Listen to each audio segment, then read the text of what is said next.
Praise the Lord. கர்த்தருடைய பரிசுத்த நாமத்துக்கு மகிமை உண்டாவதாக.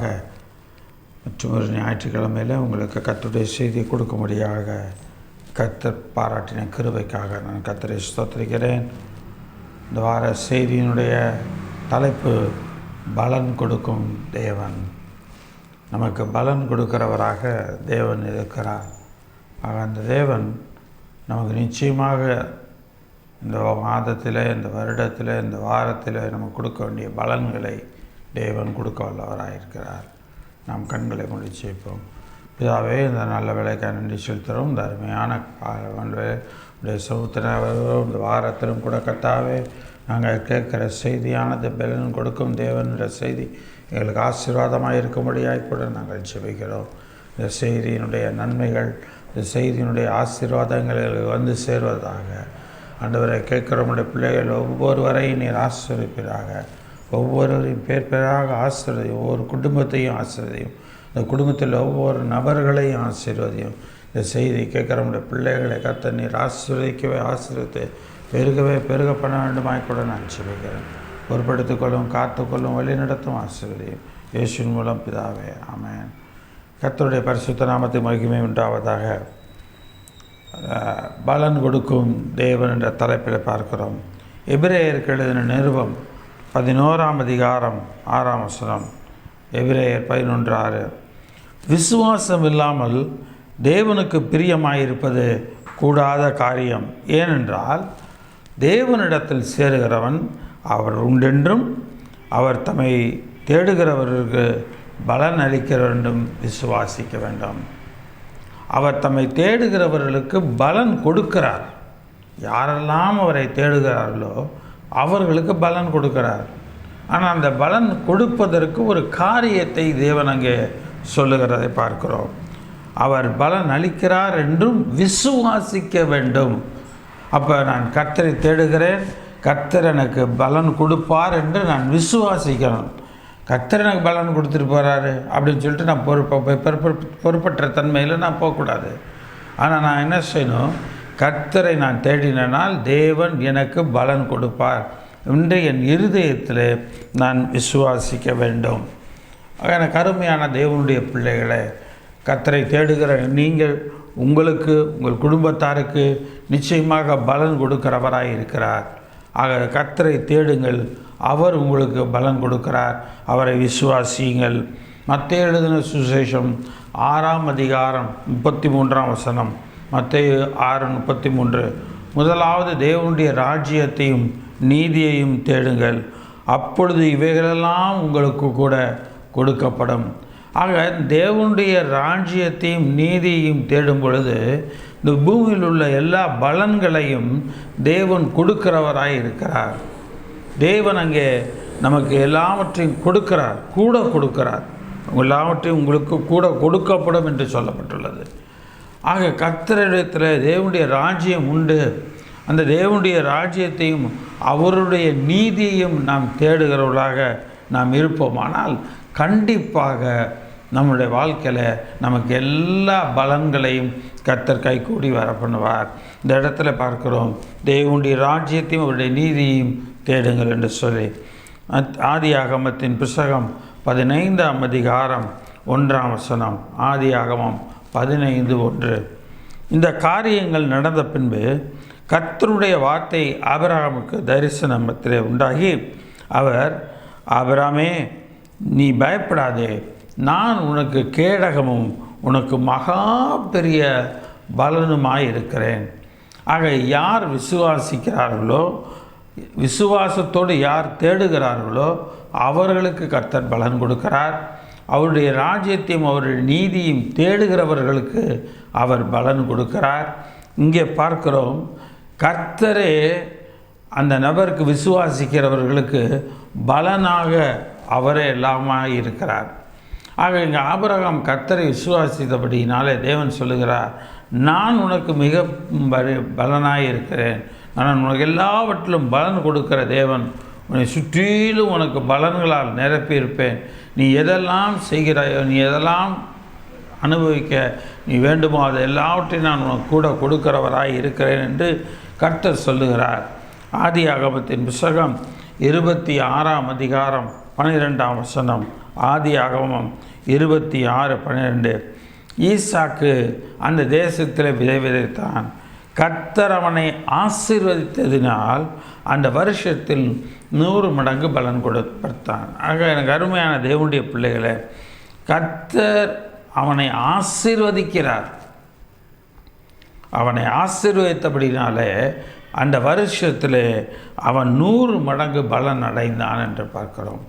நம்முடைய வாழ்க்கையிலும் நாம் 100 மடங்கு பலன்களை பெற வேண்டுமானால் நம்முடைய எல்லா காரியங்களும் கர்த்தருக்கு முன்பாக நேர்த்தியானதாக இருக்க வேண்டும். நாம் விதைக்கிற விதையானது நல்ல நிலத்தில் விதைக்கப்படுகிற விதையாக இருக்க வேண்டும். நாம் செய்கிற காரியங்களானது நன்மைக்கு எதுவான நல்ல காரியங்களாக இருக்க வேண்டும். அந்த நல்ல காரியங்களையும் அந்த நன்மைகளையும் நாம் செய்வோமானால் கர்த்தர் நமக்கு அதற்குரிய 100 மடங்கு பலன்களை கர்த்தர் நமக்கு தருகிறார். எனக்கு அருமையான தேவனுடைய பிள்ளைகளே, இன்றைக்கி எல்லாருடைய வாழ்க்கையிலும் தேவையானது பண தேவைதான். அது மாத்திரமல்ல, சுகம் ஒரு புறம் தேவை, மற்றொரு புறத்தில் பிள்ளைகள் வளர்ந்து வருகிறார்கள், குடும்பம் விருத்தி அடைகிறது, அநேக ஆசீர்வாதங்கள் தேவை. இவையெல்லாம் தேவை என்று சொன்னால் இதை தான் பலனாக தேவன் கொடுக்கிறார். ஆக தேவ பலன் என்பது நாம் எது தேவைப்படுகிறதோ அந்த தேவைகளையெல்லாம் கர்த்தர் நிறைவேற்றுவது தான் பலன். நம்முடைய தேவை தான் பலனாக இருக்கிறது. ஆக உங்களுக்கு எவையெல்லாம் தேவைப்படுகிறதோ, எவையெல்லாம் உங்களுக்கு வேண்டுமோ அவைகளை கர்த்தருடைய நாமத்தினாலே கர்த்தரிடத்திலே தேடுங்கள், விசுவாசத்தோடு தேடுங்கள். கர்த்தர் அதற்குரிய பலனை கொடுக்கிறவராய் இருக்கிறார். அடுத்து இங்கே பார்க்கிறோம், உனக்கு மகா பெரிய பலனுமாய் இருக்கிறேன். கர்த்தர் பெரிய பலன் உள்ளவராக அங்கே இருக்கிறார். அதோடு கூட மாத்திரமல்ல, அவன் விதை விதைத்தான், நல்ல நிலத்தில் விதை விதைத்தான். தேவன் அதை 100 மடங்கு பலன் அடையும்படி தேவன் அங்கே செய்கிறவராக இருக்கிறார். அப்போ என்ன நடக்கிறது? வர வர அவன் ஐஸ்வர்யவானாகி வர வர விருத்தி அடைந்து மகா பெரியவனானான். அவன் ஐஸ்வர்யவானாகி வர வர விருத்தி அடைந்தான். ஆக தேவன் ஆசீர்வதிக்கிறதோடு மாத்திரமல்ல, அவனை ஐஸ்வர்யவானாக மாற்றுகிறார். அந்த ஐஸ்வர்யம் அவனுக்கு கொடுக்கப்படுவதோடு மாத்திரமல்ல, அவனை விருத்தி அடையவும் செய்கிறார். பல மடங்கு அவன் விருத்தி அடைகிறான். அந்த விருத்தி அடைந்து மகா பெரியவனானான். மிகப்பெரிய ஜனக்கூட்டத்துக்கு, திரளான ஜனங்களுக்கும் திரளான காரியங்களுக்கும் அவன் அந்த இடத்துல பெரியவனாக இருக்கிறான். ஆக அதே போல தான் தேவன் நம்முடைய வாழ்க்கையிலும் கர்த்தரை நாம் தேடுவோமானால் கர்த்தர் நமக்கு மிகப்பெரிய பலனாக இருக்கிறார். நமக்கு 100 மடங்கு ஆசீர்வாதம் கொடுப்பதோடு மாத்திரமல்ல, தேவன் நமக்கு அங்கே மிகப்பெரிய பலனாக தேவன் இருக்கிறார். 2 சாமுவேலின் புத்தகம் 22ஆம் அதிகாரம் 22ஆம் வசனம். 2 சாமுவேல் 22:22. கர்த்தருடைய வழிகளை காத்து கொண்டு வந்தேன், நான் என் தேவனுக்கு துரோகம் பண்ணினதில்லை, அவருடைய நியாயங்களையெல்லாம் எனக்கு முன்பாக நிறுத்தினேன். நான் அவருடைய பிரமாணங்களை விட்டு விலகாமல் அவர் முன்பாக மன உண்மையாய் இருந்து என் துர்க்குணத்திற்கு என்னை விலக்கி காத்து கொண்டேன். என்னுடைய துர்க்குணம், இயற்கையில் எனக்கு வந்திருக்கிற துர்க்குணத்துக்கு என்னை விலக்கி காத்து கொண்டேன். அந்த துர்க்குணங்களுக்கெல்லாம் என்னை விலக்கி நான் காத்து கொண்டேன். ஆகையால் கர்த்தரின் நீதிக்கு தக்கதாகவும், எதுங்க நீதி? அவருடைய நீதி நியாய பிரமாணங்கள் எல்லாவற்றையும் விலகாமல் அவருடைய பிரமாணங்களை கை கொண்டு கர்த்தருக்கு முன்பாக மன உண்மையாக இருந்து துர்க்குணத்துக்கு விலக்கி காத்து கொள்கிறான். அப்படிப்பட்டவனுடைய நீதிக்கு தக்கதாகவும் தம்முடைய கண்களுக்கு முன் இருக்கிற சுத்தத்திற்கு தக்கதாகவும் எனக்கு பலன் அளித்தார்.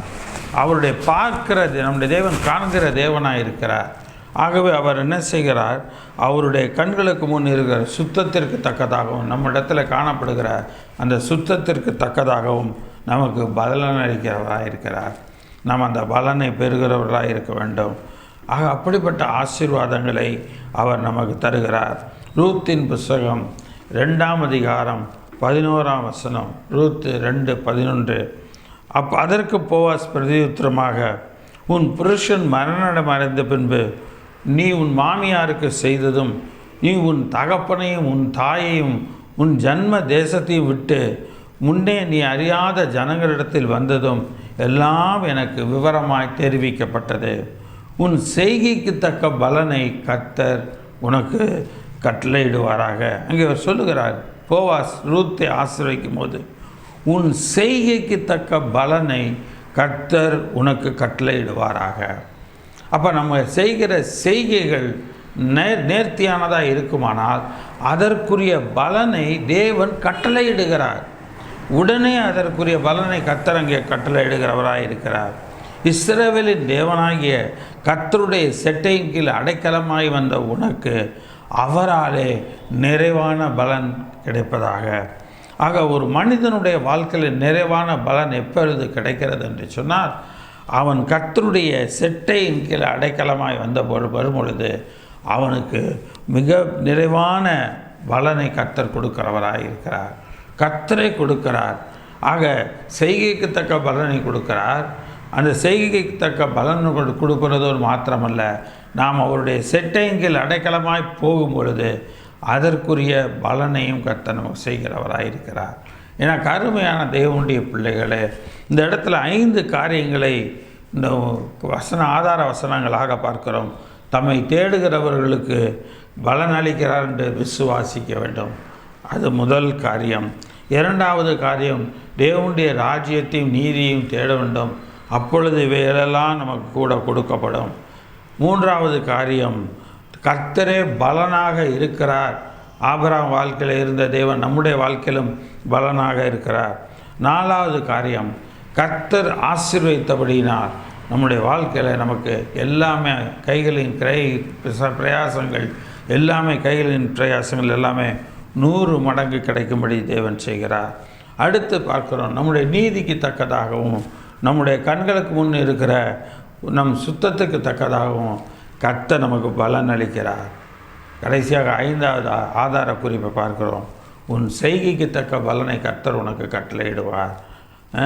இஸ்ரவேலின் தேவனாகி கர்த்தருடைய செட்டைக்கு அடைக்கலமாய் வந்த உனக்கு அவராலே நிறைவான பலன், அண்டர்லைன் போட்டுக்குங்க, அவராலே பலன் கிடைக்கும் என்று மாத்திரம் சொல்லலை, அவராலே நிறைவான பலன் உனக்கு கிடைப்பதாக.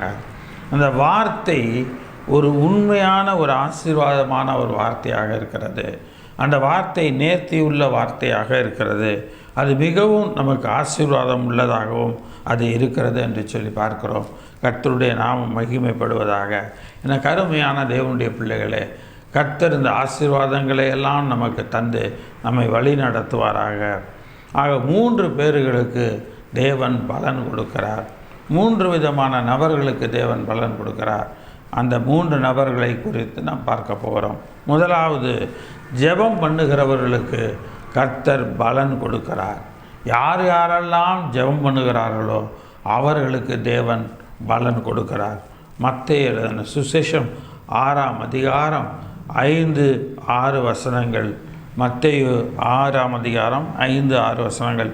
அன்றியும் நீ ஜெபம் பண்ணும்போது மாயக்காரரை போல் இருக்க வேண்டாம்.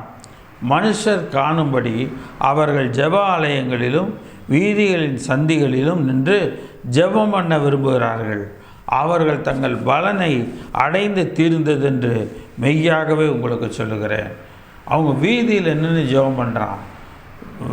என்ன செய்கிறது? இந்த இடத்துல பார்க்குறோம், ஜெப ஆலயங்களிலும் வீதிகளின் சந்திகளில் நின்று ஜெபம் பண்ணுறான்.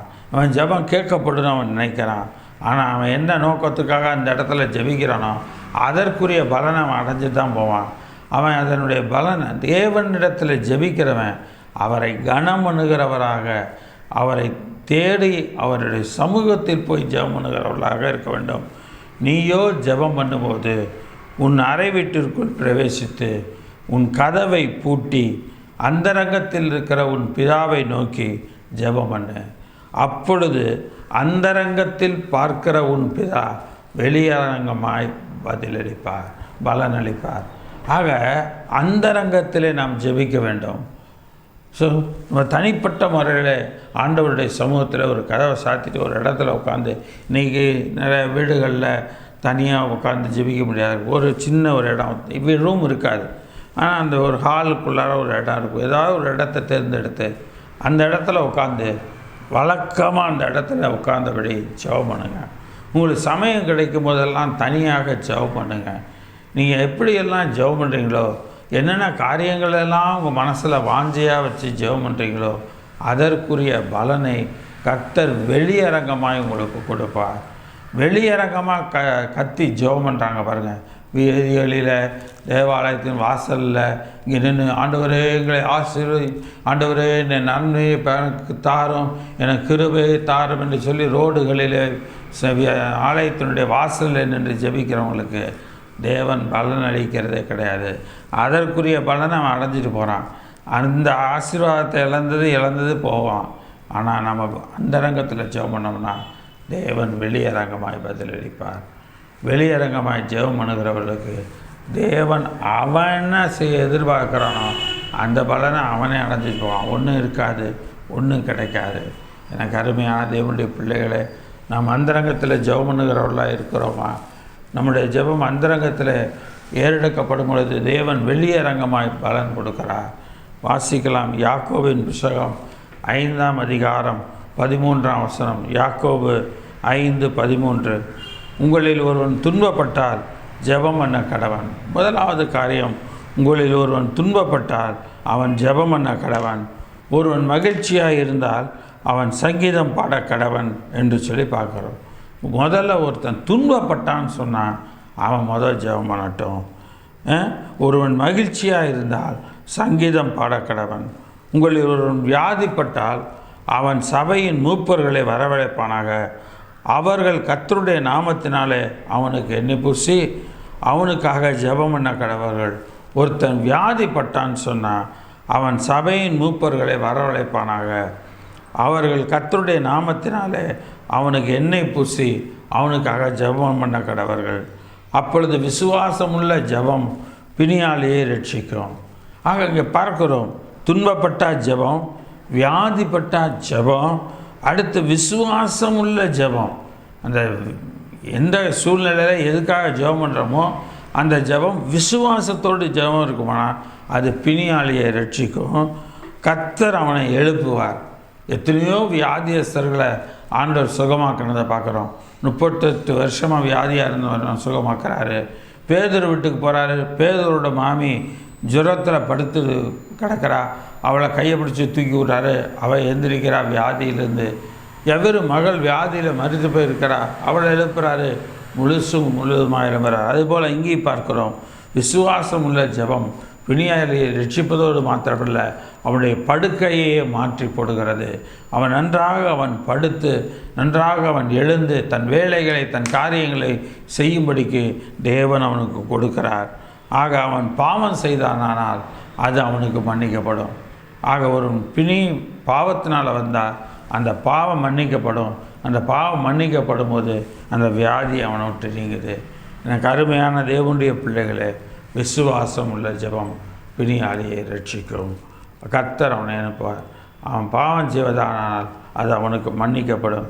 நீங்கள் சொஸ்தமடையும்படிக்கு உங்கள் குற்றங்களை ஒருவருக்கொருவர் அறிக்கையிட்டு ஒருவருக்காக ஒருவர் ஜெபம் பண்ணுங்கள். நீ செய்கிற சின்ன சின்ன குற்றங்கள், ஒருவருக்கு விரோதமாக ஏதாவது ஒன்று செய்கிறோம், ஏதாவது ஒன்று பேசிட்டோம், ஒருவருக்கு ரொம்ப பேசணும்னா அவங்கள்ட்ட நான் தெரியாதனமாக உங்களை பற்றி இப்படி பேசிட்டேன், தப்பாக எடுத்துக்கிடாதீங்க, கோச்சிக்கிடாதீங்க என்று ஒருவருக்காக ஒருவர் அந்த இடத்துல அறிக்கையிட்டு ஒருவருக்காக ஒருவர் ஜெபம் பண்ண வேண்டும்.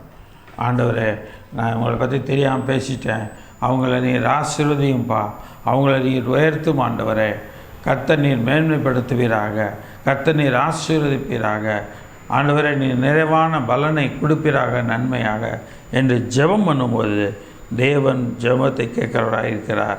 நீங்கள் பார்க்கிறோம், நீதிமான் செய்யும் ஊக்கமான வேண்டுதல் மிகவும் பலனுள்ளதாக இருக்கிறது.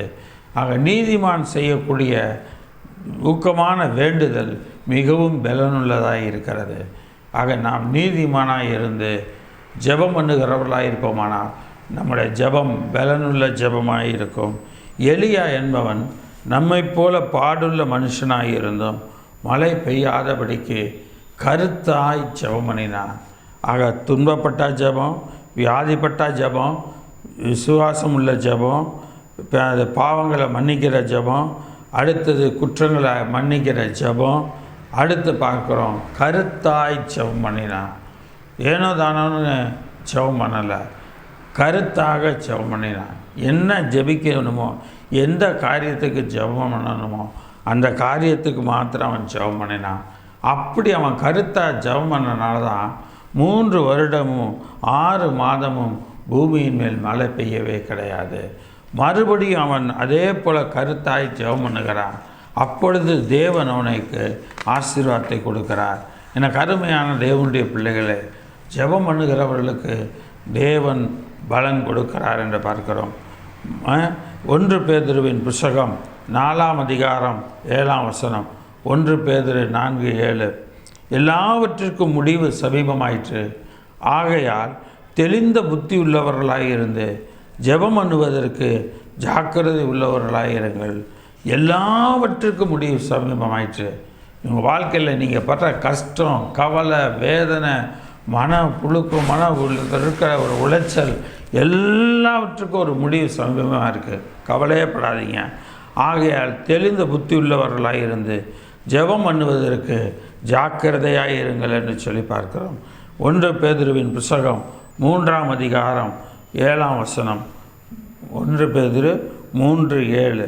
அந்தபடி புருஷர்களே, மனைவியானவள் பலவீன பாண்டமாக இருக்கிறபடினால் உங்கள் ஜெபங்களுக்கு தடை விடாதபடிக்கு நீங்கள் விவேகத்தோடு அவர்களுடனே வாழ்ந்து உங்களுடைய கூட அவர்களும் நித்திய ஜீவனாகிய கிருபையை சுதந்திரத்துக் கொள்வதற்கானால் அவர்கள் செய்ய வேண்டிய கணத்தை செய்யுங்க. உனக்கு மனைவி உனக்கு ஒரு இடைஞ்சலாக இருப்பான்னு சொன்னால் அவளை உடனே திட்டி சத்தம் போட்டு அதட்டிலாம் இல்லாமல் விவேகத்தோட எப்படி சொல்லணுமோ சொல்லி அந்த இடத்துல அவங்கள ஒதுங்கி இருக்க சொல்லி நம்ம அந்த இடத்துல ஜெபத்துக்கு தடை வராதபடிக்கு நாம் ஜெபிக்கிறவர்களாக இருக்க வேண்டும். பேதுரு இந்த ஜெபத்தை குறித்து 2 காரியங்கள் சொல்கிறாரு. தெளிந்த புத்தி உள்ளவர்களாக இருந்து ஜெபம் பண்ணுங்க, இடைவிடாமல் ஜெபம் பண்ணுங்க, ஜெபம் பண்ணுவதற்கு ஜாக்கிரதையாக இருங்கன்னு சொல்கிறாரு. இது எவ்வளோ ஒரு காரியம். நீ ஜெபம் பண்ண ஜாக்கிரதையாக இரு. நீ ஜெபம் நாளைக்கு ஜெபம் பண்ணிக்கிறேன், மத்தியானம் ஜெபம் பண்ணிக்கலாம், சாயந்தரம் ஜெபம் பண்ணிக்கலாம், அப்படி இல்லை. இன்றைக்கி தேவைக்கு ஜெபம் பண்ணணுமா, இன்றைக்கே காலையில் எழுந்திரிச்சு ஆண்டவருடைய சமூகத்தில், ஆண்டவரை இன்றைய காலையில் நான் எழும்பியிருக்கிறேன், எனக்கு இந்த நாளுக்குரிய நன்மையை நீர் எனக்கு தாரும், ஆண்டவரை இந்த நாளுக்குரிய எல்லா ஆசீர்வாதங்கள் நான் கையிட்டு சேர எல்லா பிரயாசைகளும் எனக்கு ஆசீர்வாதமாக இருக்கணும். ஆண்டவர்கிட்ட ஜெபம் பண்ணுங்க. ஆண்டவர் உங்களுக்கு ஆசீர்வாதத்தை கொடுக்கிறவராக இருக்கிறார். 1 தெசலோனிக்கேரின் புஸ்தகம் 5ஆம் அதிகாரம் 17ஆம் வசனம். 1 தெசலோனிக்கேர் 5:17. இடைவிடாமல் ஜெபம் பண்ணுங்கள் என்று சொல்லி பார்க்கிறோம். இடைவிடாமல் ஜெபம் பண்ணுகிறவர்களாக நாம் இருக்க வேண்டும். ஆக ஏதோ ஒரு நேரம், ஏதோ ஒரு நாள், ஏதோ ஒரு வாரம் ஜெபம் பண்ணுறவங்க கிடையாது. இடைவிடாமல் ஜெபம் பண்ணுகிற ஒரு சுபாவமும் நம்ம இடத்துல இருக்க வேண்டும். 1 தெசலோனிக்கேர் 1ஆம் அதிகாரம் 4ஆம் வசனம். 1 தெசலோனிக்கேர் 1:4. எங்கள் ஜெபங்களில் இடைவிடாமல் உங்களை குறித்து விண்ணப்பம் பண்ணி உங்கள் எல்லாருக்காகவும் எப்பொழுதும் தேவனை ஸ்தோத்திரிக்கிறோம். எங்கள் ஜெபங்களில் இடைவிடாமல் உங்களை குறித்து விண்ணப்பம் பண்ணி நம்ம யாரை நேசிக்கிறோமோ அல்லது நம்ம யார் நம்ம மூலமாக நமக்கு நன்மைகள் எல்லாம் கிடைக்குதோ அவங்களுக்காக நம்ம ஜெபம் பண்ணணும். எப்படி ஜெபம் பண்ணணும்? இடைவிடாமல் ஜெபம் பண்ண வேண்டும். ஆண்டவரே அவங்கள காத்துக்கொள்ளும், அவங்களுக்கு வழி நடத்தும், அவங்கள ஆசீர்வதியும். ஆண்டவரே இந்த சிஸ்டர் ஆசீர்வதியும், அவங்களுடைய எல்லா தேவைகளையும் சந்தியும், அவங்களுடைய வாழ்க்கையில் உள்ள எல்லா பிரச்சனைகளையும் விடுவியும். கர்த்தர் நீர் காத்துக்கொள்ளும். ஜெபம் பண்ணுங்க. கர்த்தர் கண்டிப்பாக பெரிய காரியங்களை உங்களுக்கு செய்கிறவராக இருக்கிறார். எனக்கு அருமையான தேவனுடைய பிள்ளைகளே, கொலோசேயருக்கு எழுதின நிருபம் 4ஆம் அதிகாரம் 2ஆம் வசனம். கொலோசேயர் 4:2. இடைவிடாமல் ஜெபம் பண்ணுங்கள், ஸ்தோத்திரத்துடன் ஜெபத்தில் விழித்திருங்கள் என்று சொல்லி பார்க்குறோம். இடைவிடாமல் ஜெபம் பண்ணுங்க, ஆனால் ஸ்தோத்திரத்துடன் ஜெபத்தில் விழித்திருங்க. ஜெபத்தில் தூங்கி விளையாதீங்க. இன்றைக்கி நிறைய பேர் சர்ச்சுக்கு போகிறாங்க, செய்தி கொடுக்குற வேலையில் தூங்குறாங்க, ஜெபம் பண்ணும்போது தூங்குறாங்க. அந்த தப்பை பண்ணாதீங்க. இடைவிடாமல் ஜெபம் பண்ணுங்க, ஸ்தோத்திரத்துடன் ஜெபத்தில் விழித்திருங்க. எப்பாப்ராவும் 12ஆம் வசனம் பாருங்கள், அதே கொலோசியர் 4:12. எப்பாப்ராவும் உங்களுக்கு வாழ்த்துதல் சொல்லுகிறான், உங்களை சேர்ந்தவனும் கிறிஸ்துவின் ஊழியக்காரனுமாகிய இவன் நீங்கள் தேவனுக்கு சித்தமான எல்லாவற்றிலும் தேறினவர்களாயும் பூரண நிச்சயமுள்ளவர்களாயும் நிலை நிற்க வேண்டும் என்று தன் ஜெபங்களில் உங்களுக்காக எப்பொழுதும் போராடுகிறான். இந்த இடத்துல அந்த ஜனங்க மேலே ஒரு பரிதாபம், ஒரு கரிசனையோடு அந்த இடத்துல எப்பாப்ரா ஜெபம் பண்ணுறான். நீங்கள் தேவனுடைய சித்தமான எல்லாவற்றிலும் தேறினவர்களாயும் பூரண நிச்சயம் உள்ளவர்களாயும் நிலை நிற்கிறதற்காக அவன் ஜெபம் பண்ணுறான். பூரண நிச்சயம் உள்ளவர்களாக, தேவனுக்கு சித்தமான எல்லாவற்றிலும் தேறினவர்களாயும் எல்லாவற்றிலும் இருக்க வேண்டும் என்று சொல்லி ஜெபம் பண்ணுகிறான். ஸோ நமக்கு தெரிந்தவங்களுக்கு தான் இல்லை, நம்ம யாரை குறித்தாவது ஒருத்தரை கேள்விப்பட்டோம்னா உடனே அவங்களுக்காக ஒரு ஜெபத்தை எடுப்போம். அது நமக்கும் ஒரு ஆசீர்வாதம், அது நாம் செய்கிற நன்மை, அது நாம் செய்கிற கிரியைகள், அது ஒரு விதையை போல் அந்த விதை நமக்கு ஒரு பலனாக கிடைக்கும். நாம் அவங்களுக்காக ஜெபம் பண்ணும் பொழுது நமக்கு தேவன் வெளியரங்கமாக நமக்கு தேவன் பலன் கொடுக்கிறவராக இருக்கிறார். தன் ஜெபங்களிலே உங்களுக்காக எப்போதும் போராடுகிறார். அப்போ ஜெபத்தில் எப்படி ஒரு ஜெபமாக இருந்திருக்கு, ஆண்டவரை எப்படி ஆயிலும் அந்த வசனத்தில் ஆண்டவரை சித்தமானபடி ஆண்டவரை உங்களுடைய தேறினவர்களாக பூர்ண நிச்சயமுள்ளவர்களாக இருக்கிறாங்களோ அவங்கள நீங்கள் தொடர்ந்து ஆசீர்வதிங்க, அவங்கள வழி நடத்துங்க, அவங்கள காத்து கொள்ளுங்க என்று சொல்லி எப்பாப்ரா தன்னுடைய ஜெபங்களிலே இடைவிடாமல் அந்த இடத்துல எப்பொழுதும் போராடி ஜெபிக்கிற ஒரு ஜெபத்தை பார்க்கிறோம். யூதாவின் புஸ்தகம் 1ஆம் அதிகாரம் 20ஆம் வசனம். யூதா 1:20. நீங்களோ பிரியமானவர்களே, உங்கள் மகா பரிசுத்தமான விசுவாசத்தின் மேல் உங்களை உறுதிப்படுத்தி கொண்டு பரிசுத்த ஆவிக்குள் ஜெபம் பண்ணி உங்களை உறுதிப்படுத்தி கொண்டு பரிசுத்த ஆவிக்குள் ஜெபம் பண்ண வேண்டும். அங்கே என்ன சொல்கிறான்? உங்கள் மகா பரிசுத்தமான விசுவாசத்தின் மேல். விசுவாசம் எப்படிப்பட்ட விசுவாசம்? பரிசுத்தமான விசுவாசம். விசுவாசத்திலேயே அப்போ பரிசுத்தம் இல்லாத விசுவாசம்னு இருக்குது. அதனால தான் இங்கே சொல்கிறாரு, யூதா எழுதுகிறாரு, மகா பரிசுத்தமான விசுவாசத்தின் மேல். மகா பரிசுத்தமானது. நான் இது வாசிக்கும் பொழுது பிரசங்கம் எடுக்கும்போது நான் தான் நினச்சேன், விசுவாசம் நம்ம பொதுவாக சொல்கிறோம், தப்பு. பரிசுத்தமான விசுவாசம், அதுலேயும் மகா பரிசுத்தமான விசுவாசத்தோடு மேல் உங்களை உறுதிப்படுத்தி கொண்டு, மகா பரிசுத்தத்தின் மேல் உறுதிப்படுத்தி கொண்டு பரிசுத்த ஆவிக்குள் ஜெபம் பண்ணுங்க. உங்களுடைய ஜெபத்தை மானசீகத்தில் ஜெபம் பண்ணாதீங்க, பரிசுத்த ஆவிக்குள்ளார ஜெபம் பண்ணுங்க. ரோமருக்கு எழுதின நிருபம் 12ஆம் அதிகாரம் 12ஆம் வசனம். ரோமர் 12:12. நம்பிக்கையிலே சந்தோஷமாக இருங்கள், உபத்திரவத்திலே பொறுமையாக இருங்கள், ஜெபத்திலே உறுதியாய் தரித்திருங்கள் என்று சொல்லி பார்க்குறோம். நம்பிக்கையில் சந்தோஷமாக இருங்க, உபத்திரவத்தில் பொறுமையாக இருங்க, ஜெபத்தில் உறுதியாய் தரித்திருங்கள். உங்கள் ஜெபத்தில் நீங்கள் உறுதியாய் தரித்திருங்க. கர்த்தர் உங்களை ஆசீர்வதிக்கிறவராக இருக்கிறார். ஜெபத்தில் நீங்கள் உறுதியாக தரித்திருக்கீங்களா? உங்கள் ஒரு பிரச்சனையை கேட்ட மாத்திரத்தில் உடனே சோர்ந்து போய் அந்த நாள் முழுக்க சோர்வாக இருக்கிறது. இல்லை, ஒரு காரியம் கேள்விப்பட்டேன், எனக்கு இன்னும் தாமதமாகுது, இன்னும் நடக்கலை, இன்னும் கிடைக்குன்றாங்க, இப்படியே நாள் போயிட்டே இருக்க என்று சோர்ந்து போய் அங்கே அவங்க இல்லை. இந்த இடத்துல சொல்லுகிறது, ஜெபத்திலே உறுதியாக தரித்து. என்ன செய்தி கேள்விப்பட்டாலும் அந்த செய்தியை குறித்து வச்சுக்கிறதில்ல, அந்த ஜெபத்தில் உறுதியாக தரித்திருந்தாங்க. நீங்கள் எதில் உறுதியாக இருக்கீங்களோ அதில் உறுதியாக இருங்க. கர்த்தர் நிச்சயமாக உங்களுக்கு காரியத்தை வாய்க்க பண்ணுவார். அப்போஸ்தலர் நடபடிகளின் புத்தகம் 16ஆம் அதிகாரம் 24 முதல் 28 வசனங்களிலே ஒரு நிகழ்வை பார்க்கிறோம். பவுலையும் சீலாவையும் அந்த இடத்துல அடித்து துன்பப்படுத்தி அவனை சிறைச்சாலைக்குள்ளே வைப்பார்கள். 24 அப்போஸ்தலர் 16:24. அவன் இப்படிப்பட்ட கட்டளைகளை பெற்று அவர்களை உட்காவலர்களை அடைத்து அவர்கள் கால்களை தொழுமரத்திலே மாட்டி வைத்தான். நடு ராத்திரியிலே பவுலும் சீலாவும் ஜெபம் பண்ணி தேவனை துதித்து பாடினார்கள். காவலில் வைக்கப்பட்டவர்கள் அதை கேட்டு கொண்டிருந்தார்கள். பவுலும் சீலாவையும் ஜெபம் பண்ணி தேவனை துதித்து பாடினார்கள். அவங்க கால்களை தொழுமரத்தை கட்டியிருக்காங்க. ஆனால் அவங்க நடு ராத்திரியில் என்ன செஞ்சாங்களாம்? பவுலும் சீலாவும் ஜெபம் பண்ணி தேவனை துதித்து பாடினாங்களாம். இவங்களோட கட்டுகள் மாத்திரமல்ல, அந்த பாட்டு சத்தத்தை, அந்த ஜெபத்தை கேட்டுட்டு இருந்த எல்லாருடைய சில இரும்பு சங்கிலிகளெல்லாம் அறுப்புண்டு போன அவங்களுடைய கதவுகளெல்லாம் திறந்துருச்சு ஆட்டோமேட்டிக்காக. ஒரு ஜெபம் எந்த விதத்துக்கு கட்டுகளை அவிழ்த்துரும், எந்த அளவுக்கு எல்லா கட்டுகளையும் உடைச்சிரும் என்பதற்கு இது ஒரு ஆதாரமாக இருக்கிறது.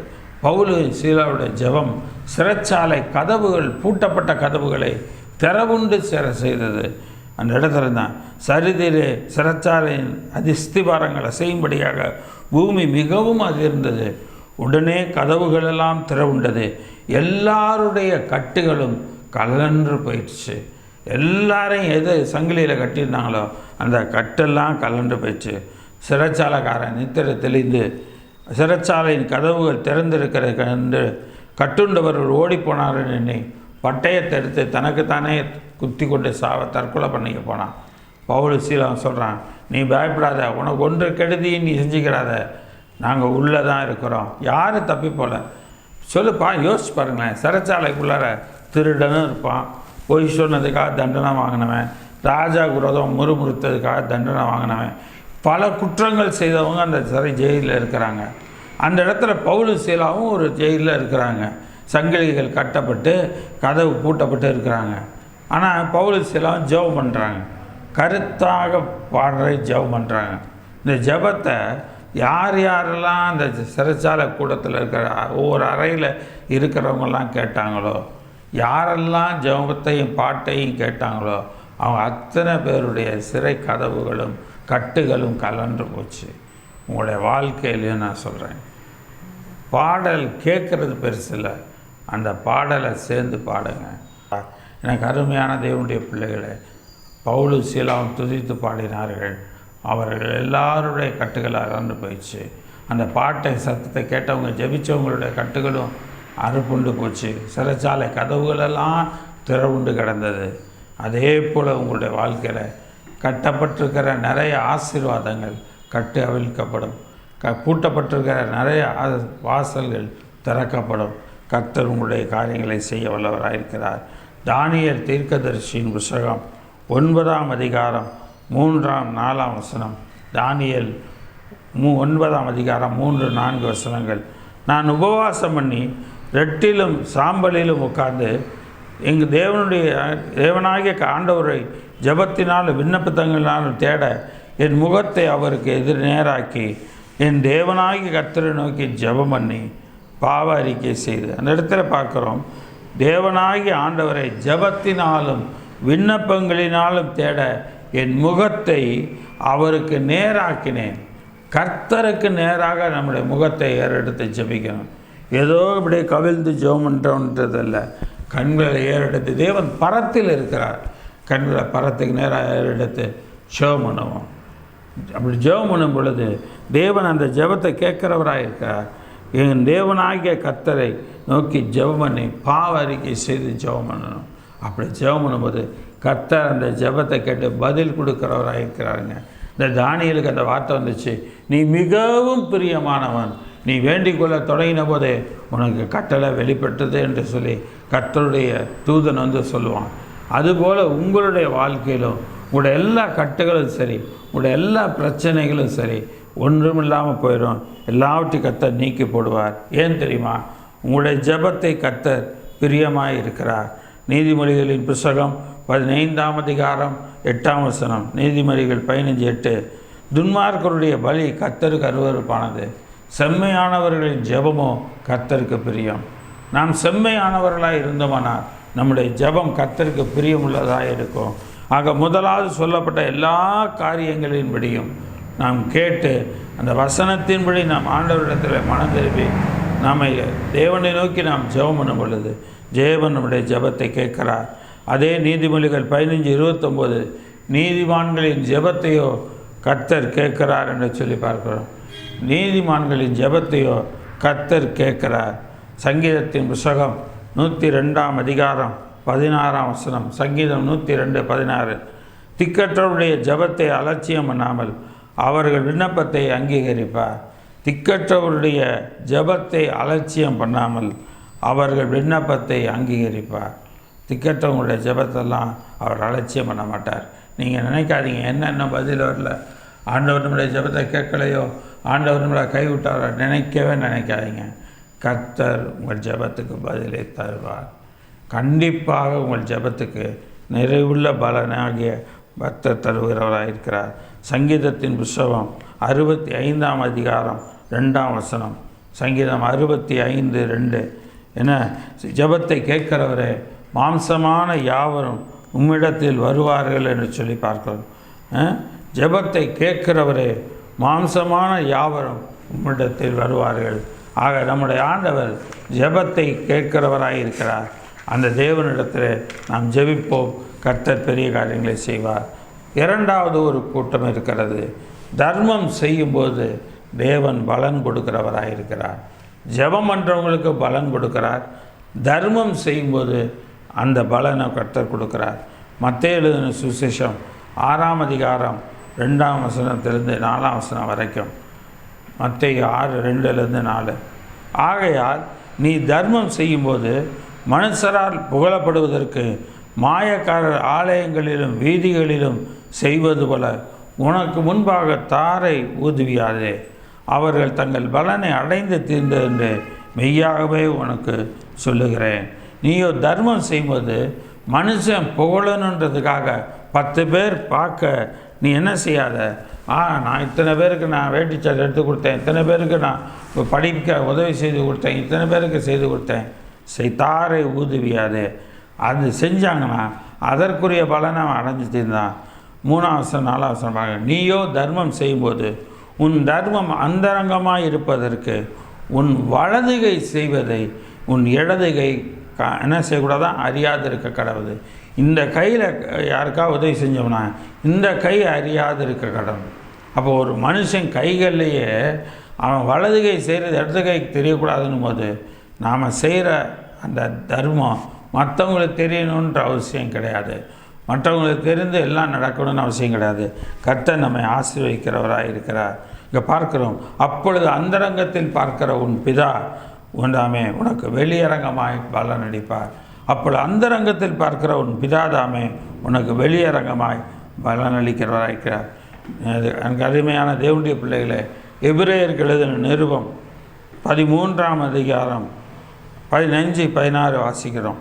எபிரேயர் 13-15-16 அவருடைய நாமத்தை துதிக்கும் உதடுகளின் கனியாகிய ஸ்தோத்திர பலியை அவர் மூலமாக எப்பொழுதும் தேவனுக்கு செலுத்த கடுவோம்.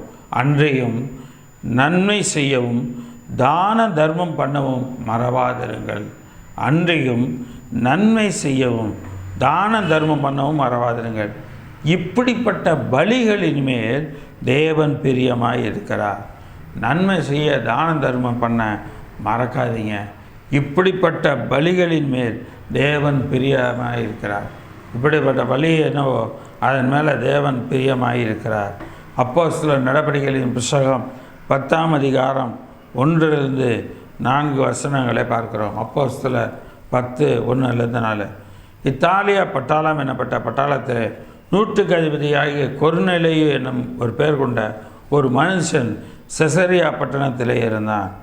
அவன் என்ன செய்தானா, தேவ பக்தி உள்ளவனும் தன் வீட்டார் அனைவரோடும் தேவனுக்கு பயந்தவனுமாய் இருந்து ஜனங்களுக்கு மிகுந்த தர்மங்களை செய்து எப்பொழுதும் தேவனை நோக்கி ஜெபம் பண்ணி கொண்டிருந்தான். அவன் தேவ பக்தி உள்ளவன், தன் வீட்டார் அனைவரோடும் தேவனுக்கு பயந்தவனாக இருக்கிறான், ஜனங்களுக்கு மிகுந்த தர்மங்களை செய்தான், எப்பொழுதும் தேவனை நோக்கி ஜெபம் பண்ணி கொண்டிருந்தான். அவன் ஜனங்களுக்கு மிகுந்த தான தர்மங்களை செய்தான். பகலில் ஏறக்குறைய 9ஆம் நேரத்தில் தேவனுடைய தூதன் தன்னிடத்தில் வரவும் கொர்நேலியுவே என்று அழைக்கும் பிரத்யட்சமாக அவன் தரிசனம் கண்டான். இன்றைக்கி நாம் தரிசனத்தில் கர்த்தருடைய தூதனை காணுகிறவர்களாக இருக்க வேண்டும். அவன் தரிசனம் கண்டான். அவனை உற்று பார்த்து பயந்து, ஆண்டவரே என்ன என்றான்.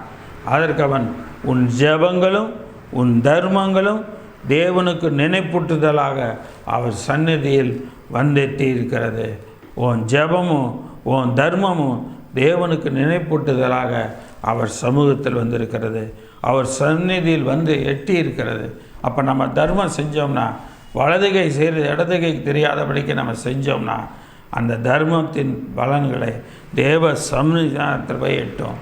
தேவ சன்னிதானத்தில் பார்க்குற அந்த தேவன் அந்த தர்மங்களுக்கு தக்கதான ஆசீர்வாதத்தை நமக்கு கொடுக்குறவராக இருக்கிறார். 31ஆம் வசனம் பாருங்கள். அப்போஸ்தலர் 10:31. கொர்நேலியுவே, உன் ஜெபம் கேட்கப்பட்டது, உன் தான தர்மங்கள் தேவ சந்நிதியில் நினைத்தருளப்பட்டது.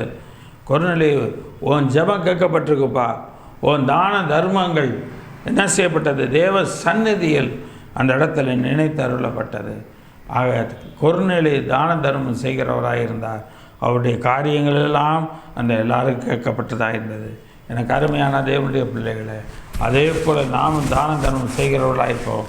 கர்த்தர் நமக்கு பெரிய காரியங்களை செய்கிறவராய் இருக்கிறார். இன்னொரு வசனத்தை கூட நாம் வாசிக்கலாம். அப்போஸ்தலர் நடவடிக்கைகளின் புஸ்தகம் 9ஆம் அதிகாரம் 6ஆம் வசனம். அப்போஸ்தலர் நடவடிக்கைகளின் புஸ்தகம் 9ஆம் அதிகாரம் 36ஆம் வசனம். யோப்பா பட்டணத்தில் கிரேக்க பாஷையிலே தொற்கால் என்னப்பட்ட அர்த்தம் கொள்ளும் தபித்தாள் என்னும் பேருடைய ஒரு சீசி இருந்தாள். அவள் நற்கிரியைகளையும் தர்மங்களையும் மிகுதியாய் செய்து கொண்டு வந்தாள். அவள் நற்கிரியைகளையும் தர்மங்களையும் மிகுதியாய் செய்து கொண்டு வந்தாள். அந்நாட்களில் அவள் வியாதிப்பட்டு மரணமடைந்தாள்.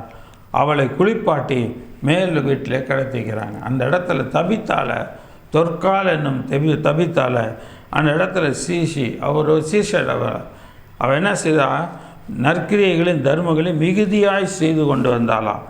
அவள் வியாதிப்பட்டு மரணம் அடைந்துட்டா. ஒரு நாள் அவளை குளிப்பாட்டி மேல் வீட்டில் கடத்தி வச்சுருக்காங்க. இந்த மேல் வீட்டில் யோப்பா பட்டணம் லித்தா ஊருக்கு சமீபமானபடியினாலே பேதுரு அவ்விடத்தில் இருக்கிறார் என்ற சீசர்கள் கேள்விப்பட்டு தாமதம் இல்லாமல் தங்களிடத்தில் வர வேண்டும் என்று சொல்லும்படி 2 பேரை அனுப்புகிறாங்க. பேதுரு எழுந்து அவர்களுடனே கூட போனான். அவன் போய் சேர்ந்தபோது அவர்கள் அவனை மேல் வீட்டுக்கு அழைத்து கொண்டு போய், அப்பொழுது விதைகள் எல்லாரும் அழுது தொற்கால் தங்களுடைய இருக்கையில் செய்திருந்த அங்கிகளையும் வஸ்திரங்களையும் காண்பித்து அவனை சூழ்ந்து நின்றார்கள். அவர் செய்திருந்த எல்லா காரியத்தையும் காமிச்சு, பாருங்கள், இப்படியெல்லாம் செஞ்சு எல்லாருக்கும் உதவுனா, இப்படியெல்லாம் செஞ்சு எல்லாருக்கும் கொடுத்தா, யாருக்கும் முகம் சுளிக்காமல் எல்லா நன்மை செய்தான் என்று சொன்னாங்க. அங்கே பேதுரு எல்லாரையும் வெளியே போக செய்து முழங்கால் படியிட்டு ஜெபம் பண்ணி பிரேதத்தின்புறமாய் திரும்பி, தபித்தாலே எழுந்திரு என்றான். அப்பொழுது அவள் தன் கண்களை திறந்து பேதுருவை பார்த்து உட்கார்ந்தாள். எனக்கு அருமையான தேவனுடைய பிள்ளைகளை, தபித்தாலே எழுந்திரு என்று சொல்லி ஜெபம் பண்ணி எழுந்திரு என்று சொல்லுகிறான். அந்த இடத்துல அவள் எழுந்து பேதுருவை பார்த்து உட்கார்ந்தாள். எனக்கு அருமையான தேவனுடைய பிள்ளைகளை, நம்முடைய வாழ்க்கையில் மனுஷர்களில் நம்முடைய சில காரியங்களே ஆசீர்வாதம் இல்லாமல் இருக்கலாம். தேவன் அந்த காரியங்களை ஆசீர்வாதமாக மாற்ற வல்லவராயிருக்கிறார். ஆசீர்வாதம் உள்ளதாக தேவன் செய்ய வல்லவராயிருக்கிறார். அவளுக்கு கை கொடுத்து அவளை எழுந்திருக்க பண்ணி பரிசுத்தவான்களையும் விதவைகளையும் அழைத்து அவளை உயிருள்ளவளாக அவர்களுக்கு முன்னிறுத்தினான். உயிருள்ளவளாக அவர்களுக்கு முன்னிறுத்தினான். எனக்கு அருமையான தேவனுடைய பிள்ளைகளை, நம்முடைய வாழ்க்கையில் நாமும் நற்கிரியைகளின் தர்மங்களையும் இவளைப் போல செய்வோமானால் நிச்சயமாக நம்முடைய எல்லா காரியங்களும் நமக்கு கேட்கப்படும். தர்மம் செய்யும்போது கர்த்தர் பலன் கொடுக்கிறார். 3வது காரியம், நிந்திக்கப்படும் போது சந்தோஷப்படுகிறவர்களுக்கு பலன் கொடுக்கிறார். நிந்திக்கப்படும் போது சந்தோஷப்படுறவங்களுக்கு பலன் கொடுக்கிறார்.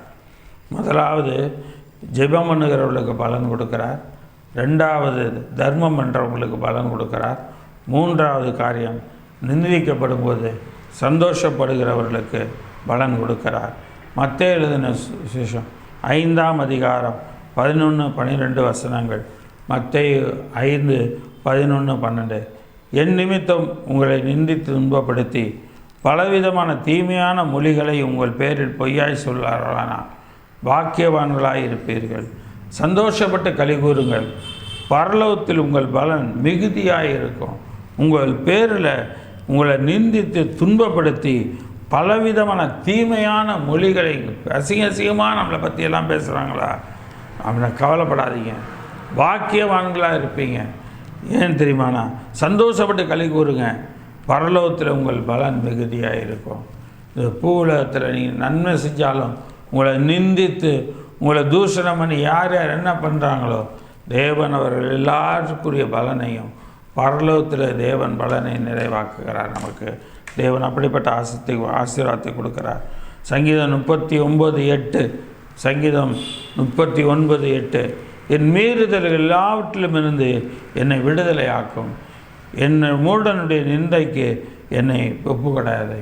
ஆண்டவரை, மூடனுடைய நிந்தனைக்கு என்னை ஒப்புக்கொடாதீங்க. சங்கீதம் 30:8, மூடனுடைய நிந்தனைக்கு என்னை ஒப்புக்கொடாதீங்க. அவன் மூடன், என்ன பேசுகிறது தெரியாமல் என்னை பார்த்து அவன் நிந்திப்பான், அதுக்கு என்ன ஒப்புக்கூடாதீங்க. அவன் ஜெபம் பண்ணுறான். சங்கீதம் 69:9, சங்கீதம் 69:9, உம்முடைய வீட்டை குறித்து உண்டான பக்தி வைராக்கியம் என்னை பட்சித்தது, உம்மை நிந்திக்கிறவருடைய நிந்தனைகள் என் மேல் வந்து விழுந்தது. என் ஆத்மா வாடும்படி நான் உபாசித்து அழுதேன், அதுவும் எனக்கு நிந்தையாய் முடிந்தது. ரெட்டை என் முடுப்பாக்கினேன், அப்பொழுது அவர்களுக்கு பழமொழியானேன். நான் இப்படியெல்லாம் நான் இருந்தேன், அது எல்லாமே எனக்கு நிந்தையாக முடிஞ்சிச்சு. நான் அவங்க கஷ்டப்படும் போது நான் ஜெபம் பண்ணேன், ஆனால் இருந்தும் அவங்க என்னை பற்றி நிந்தையான சொல்கிற எல்லா காரியங்களும் எல்லாம் விழுது போகுது. கர்த்தர், அருமையான தேவனுடைய பிள்ளைகளை, கர்த்தர் எல்லாவற்றிலும் நம்மை மாற்றுகிறவராக இருக்கிறார்.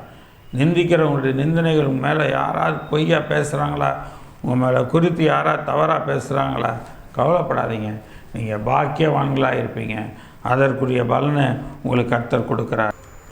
ஏசாயா 51:7, ஏசாயா 51:7, நீதியை அறிந்தவர்களே, என் வேதத்தை இருதயத்தில் பதித்திருக்கிற ஜனங்களே, எனக்கு செவி கொடுங்கள். மனுஷரின் நிந்தனைக்கு பயப்படாமலும் அவர்கள் தூஷணங்களால் கலங்காமலும் இருங்கள். பொட்டு பூச்சி அவர்களை வஸ்திரத்தை போல அரித்து புழு அவர்களை ஆட்டு மயிரை போல தின்னும். அப்போ நம்மளை குறித்து யார் நிந்திக்கிறாங்களோ, யார் தூஷணம் பண்ணுறாங்களோ அதுக்கு கலங்காமல் இருக்கணும், பயப்படக்கூடாது, கலங்கக்கூடாது. நிந்திக்கிறியா, நிந்திச்சுட்டு போ. பொட்டு பூச்சி என்ன செய்யுமா தெரியுமா? பொட்டு பூச்சி அவர்கள் வஸ்திரத்தை அரித்து புழு அவர்களை ஆட்டு மயிரை போல தின்னும். இந்த புழு எப்படி தின்னுதோ அது மாதிரி அவங்க வாழ்க்கையில் அவங்களுக்கு அரிக்கப்பட்டு அவங்க உடம்பெல்லாம் அரிக்கப்பட்டு போகும். ஆக என்னுடைய நீதியோ என்றென்றைக்கு நிற்கும், என் ரட்சிப்பு தலைமுறை தலைமுறை தோறும் இருக்கும். யார் நிந்திக்கப்பட்டாலும் சரி, அந்த நிந்திக்கிறவங்க வாழ்க்கை ஒரு பூச்சை போல், அரிக்கிற பூச்சை போல், புழுவை போல் அவங்க போயிடுவாங்க, ஒன்றுமில்லாமல் போயிடுவாங்க. ஆனால் கர்த்தருடைய நீதி என்றென்றைக்கு நிற்கும். என் ரட்சிப்பை தலைமுறை தலைமுறை தோறும் நான் என்ன செய்யும் இருக்கும் என்று சொல்லி கர்த்தர் சொல்கிறார். எசேக்கியேல் 35:12, எசேக்கியேல் 35:12, இஸ்ரவேலின் மலைகள் பாழாக்கப்பட்டு எங்களுக்கு இரையாக கொடுக்கப்பட்டது. நீ அவைகளையெல்லாம் அவைகளுக்கு விரோதமாக எல்லாம் சொன்ன எல்லா நிந்தனைகளை எல்லாம் கர்த்தராகிய நான் கேட்டேன் என்று அப்பொழுது நீ அறிந்து கொள்ளாய். நீங்கள் உங்கள் வாயினால் எனக்கு விரோதமாய் பெருமை பாராட்டி எனக்கு விரோதமாக உங்கள் வார்த்தைகளை பெருக பண்ணினீர்கள், அதை நான் கேட்டேன். பூமியெல்லாம் மகிழ்ந்து போது நான் உன்னை பாழாயிருக்கும்படி செய்வேன் என்று கர்த்தராகி ஆண்டவர் சொல்லுகிறார். எனக்கு அருமையான தேவனுடைய பிள்ளைகளே, நாம் கர்த்தருடைய பிள்ளைகளுக்கு விரோதமாக யார் நிந்திச்சாலும் சரி, அந்த நிந்தனைகளுக்குரிய பலனை தேவன் கொடுக்கிறார். பூமி மகிழும்படியாக அவங்களுக்கு தண்டனை கிடைக்கும். உங்களை யார் நிந்திக்கிறாங்களோ நிந்திக்கிறவங்களுக்கு அப்படிப்பட்ட தண்டனையை தேவன் அங்கே கொடுக்கிறவராக இருக்கிறார். செப்பனியா தீர்க்கதரிசியின் புத்தகம் 2:8-9 வசனங்கள். செப்பனியா 2:8-9, மோவாப் செய்த நிந்தனையையும் அம்மோன் புத்திரரின் ஜனத்தை நிந்தித்து அவர்கள் எல்லையை கடந்து பெருமை பாராட்டி சொன்ன தூஷணங்களையும் கேட்டேன். ஆகையால் மோவாப் சோதாமை போலவும் அம்மோன் புத்திரரின் தேசம் குமராவை போலும் ஆகி காஞ்சொரி படரும் இடமும் உப்பு பள்ளமும் நித்திய பாலுமாயிருக்கும். என் ஜனத்தில் மீந்தவர்கள் அவர்களை கொள்ளையிட்டு என் ஜனத்தில் மீந்தியானவர்கள் அவர்களை சுதந்திரித்துக் கொள்வார்கள் என்பதை என் ஜீவனை கொண்டு சொல்லுகிறேன் என்று இஸ்ரவேலின் தேவனாகிய கர்த்தர் உரைக்கிறார். மோவாப் அந்த இடத்துல நிந்திக்கிறான், அம்மோன் புத்திரர் இந்த இடத்துல நிந்திக்கிறாங்க, அவங்க எல்லையை கடந்து வந்து தூஷணம் பண்ணுறாங்க. அந்த சிலர் ஆகையால் நான் சோதோமை போல மோவாப்பையும் குமராவை போல அம்மோன் புத்திரருடைய காரியங்களை ஒன்றுமில்லாமல் போக பண்ணுவேன். அவங்களுடைய காரியங்களெல்லாம் போய் கொள்ளையாடி அதெல்லாம் கொண்டு சம்பாரித்து இவங்க சுதந்திரித்து கொண்டு என் ஜனம் வாழும். இன்றைக்கி ஒன்றும் இல்லாமல் என் ஜனம் இருக்கலாம், அதனால் நீ நிந்திக்கலாம். ஆனால் உன் இடத்துல உன்னுடைய காரியங்கள்லேருந்து கொள்ளையடிக்கிறது என் ஜனத்தை போய் சேரும். அந்த கொள்ளையாடுதல் என்பது திருடுகிற காரியம் அல்ல, அந்த ஆசீர்வாதத்தை அப்படி தேவன் திருப்புகிறார். அவர்கள் எந்தெந்த நன்மையினால் அவர்கள் எந்தெந்த ஆசீர்வாதத்தை எல்லாம் பெற்றிருந்தார்களோ அவற்றையெல்லாம் அவர்களிடத்திலிருந்து பிடுங்கி தேவன் நமக்கு கொடுக்கிறவராயிருக்கிறார். எனக்கு அருமையான தேவனுடைய பிள்ளைகளே, நிந்தனைக்கு பலன் விடுகிறவராயிருக்கிறார். எந்த மனுஷர்களெல்லாம் நம்மை நிந்திக்கிறார்களோ அந்த நிந்திக்கிறவருடைய நிந்தனைகளை கர்த்தர் கேட்டு பலன் கொடுக்கிறவராயிருக்கிறார். கர்த்தர் பெரிய காரியங்களை செய்வாராக. கண்களை மூடி ஜெயிப்போம். இதாவே இந்த நாளில் வேலைக்கு நன்றி செலுத்துகிறோம்ப்பா. இந்த நாளிலும் கேட்ட செய்திக்காய் ஸ்தோத்திரம் ஆண்டவரே. ஆண்டவரே, பலன் கொடுக்கிறதை குறித்து நாங்கள் கேட்டிருக்கிறோம்.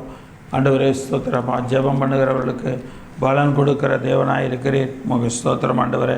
தர்மம் செய்யும்போது பலன் கொடுக்கிறவராக இருக்கிறீர், உமக்கு ஸ்தோத்திரம் ஆண்டவரே. நிந்திக்கப்படும் போது சந்தோஷப்படுகிறவர்களுக்கு பலன் தருகிறீர், உமக்கு ஸ்தோத்திரம் ஆண்டவரே. இந்த எல்லா பலன்களுக்காகவும் உமக்கு ஸ்தோத்திரங்களை ஏறெடுக்கிறோம், உமக்கு துதியை ஏறெடுக்கிறோம்ப்பா. இந்த செய்தியை ஆசீர்வதியும் ஆண்டவரே. இந்த செய்தி கேட்ட நம்முடைய பிள்ளைகளை ஆசீர்வதியும், அவர் நன்மைகளை தாரும். கர்த்தாவை பலனளிக்கும் தேவன் இந்த வாரத்தில் பலன் கொடுப்பீராக. நிறைவான பலனை இந்த வாரத்தில் கொடுப்பீராக. இந்த செய்தி கேட்குற இந்த நிமிடம் முதற்கொண்டு இந்த நொடி முதற்கொண்டு உங்களுடைய பிள்ளைகளுக்கு பலன் கொடுப்பீராக. நீர் பலனளியும் நீ பலத்தினால் நிரப்பும் ஆண்டவர். ஜெபம் பண்ணுகிறவர்களுக்கு பலன் கொடுக்கிற தேவன். உங்களுடைய பிள்ளைகள் யார் யார் ஜெபம் பண்ணுகிறார்களோ அவருடைய ஜெபத்தை கேட்டு அவர்களுக்கு ஆசீர்வாதங்களை கொடுப்பீராக. அவர்களுக்கு ஆசீர்வாதங்களை கொடுப்பீராக. ஆண்டவரை யார் யார் தர்மம் செய்கிறார்களோ ஆண்டவரை அந்த தான தர்மங்களுக்கு ஆண்டவரை வலதுகை செய்வது இடதுகைக்கு தெரியாதபடி யாரெல்லாம் செய்கிறார்களோ அதற்குரிய தர்ம ஆசீர்வாதத்தை அவர்களுக்கு நீர் கொடுப்பீராக. தேவன் நீர் கொடுப்பீராக. யார் எந்தெந்த உங்களுடைய கர்த்தருடைய பிள்ளைகள் நிந்திக்கப்படுகிறார்களோ அந்த நிந்திக்கப்படும் போது சந்தோஷப்படுகிறார்களோ அவர்கள் ஆண்டவரை பலன் கொடுப்பார் என்று சொல்லி பார்க்குறப்பா. நீர் இப்படிப்பட்ட காரியங்களை செய்தபடினால் நீர் பலன் கொடுக்கிறவராயிருக்கிற காய் ஸ்தோத்திரப்பா. நீர் தொடர்ந்து பொறுப்பெடுத்துக்கொள்ளும், காத்துக்கொள்ளும், வழி நடத்தும், ஆசிரியப்பா. உன் நாமத்தை நீர் மகிமைப்படுத்தும். கர்த்தர் நீர் பெரிய காரியங்களை செய்வீராக. கர்த்தர் நீர் பொறுப்பெடுத்துக் கொள்வீராக. இந்த வாரம் உங்களுடைய பிள்ளைகளுக்கு ஒரு மாற்றத்தின் வாரமாக இருக்கட்டும். இந்த வாரத்தில் எல்லா நன்மையும் கூடி வரட்டும், எல்லா நன்மையும் கூடி வரட்டும், சேர்ந்து வரட்டும். உங்களுடைய பிள்ளைகளுக்கு ஒன்று குறைபடாதபடி காத்துக்கிறோம். சகல துதி கன மகிமையெல்லாம் கேட்டெடுக்கிறோம். ஆண்டவரை விசேஷமாக வயது முதிர்ந்தவர்களுக்கு ஜெபிக்கிறேன். இந்த கிளைமேட் சேஞ்சினால் எந்த பாதிப்பும் உங்களுடைய வயதானவர்களுக்கு வராதபடி காத்துக்கொள்ளும். ஆண்டவரை அவருடைய பலவீனங்களுடைய பலன் பரிபூர்ணமாக இருக்கட்டும். முதிர் வயதிலும் பலனை தந்து ஆண்டவரைப்பா ஸ்தோத்திரப்பா அவர்கள் புஷ்டியாக இருப்பார்கள்னு சொன்னீர். அந்த முதிர் வயதிலும் அவர்கள் பலமுள்ளவர்களாக இருக்க கர்த்தர் கிருபை செய்யும். புஷ்டியாக இருக்க கர்த்தர் கிருபை செய்யும்ப்பா. ஆண்டவரை சிறு பிள்ளைகளை ஆசீர்வதியும், அவர்களையும் கர்த்தர் காத்துக்கொள்ளும், வழி நடத்துப்பா. உடைய பிள்ளைகள் எல்லாருக்கும் தேவையான நிறைவான ஆசீர்வாதத்தை தாரும். நிறைவுள்ள கிருபையான காரியங்களை செய்வீராக. நீர் அப்படி செய்ய போகிற காய் ஸ்தோத்திரம் துதிகான மகிமை நாமக்கே எடுக்கிறோம். கர்த்தரை செமிப்பெருமான இயேசுவின் ஜெபிக்கிறோம் ஜீவனுள்ள பிதாவே, ஆமென். என் ஆத்மாவே கர்த்தரை ஸ்தோத்திரி, என் முழுவதுமே அவருடைய பரிசுத்த நாமத்தை ஸ்தோத்திரி. என் ஆத்மாவே கர்த்தரை ஸ்தோத்திரி, கர்த்தர் செய்த சகல உபகாரங்களை மறவாதே. ஆமென், ஆமென், ஆமென். கர்த்தர் உங்களை ஆசீர்வதிப்பார். விசுவாசத்தோடு இருங்க. இன்றைக்கி கர்த்தர் பலன் அளிக்கும் தேவனாய் இருக்கிறார், பலன் கொடுக்கும் தேவனாய் இருக்கிறார். நீங்கள் ஜெபம் பண்ணும்போது உங்களுக்கு பலன் கொடுக்கிறார். நீங்கள் தர்மம் செய்யும்போது உங்களுக்கு பலன் கொடுக்கிறார். உங்களுக்கு நிந்தனை யார் நிந்திக்கிறார்களோ அவர்களுடைய முன்பாக தேவன் உங்களுக்கு பலன் கொடுக்கிறவராக இருக்கிறார். நிந்திக்கிறவர்களுக்கு பதில் நிந்திக்காமல் நீங்கள் சந்தோஷப்பட்டு அமைதியாக இருந்தால் போதும், தேவன் உங்களுக்கு பலன் கொடுப்பார். கர்த்தர் உங்களை ஆசீர்வதிப்பார். ஆமென், ஆமென், ஆமென்.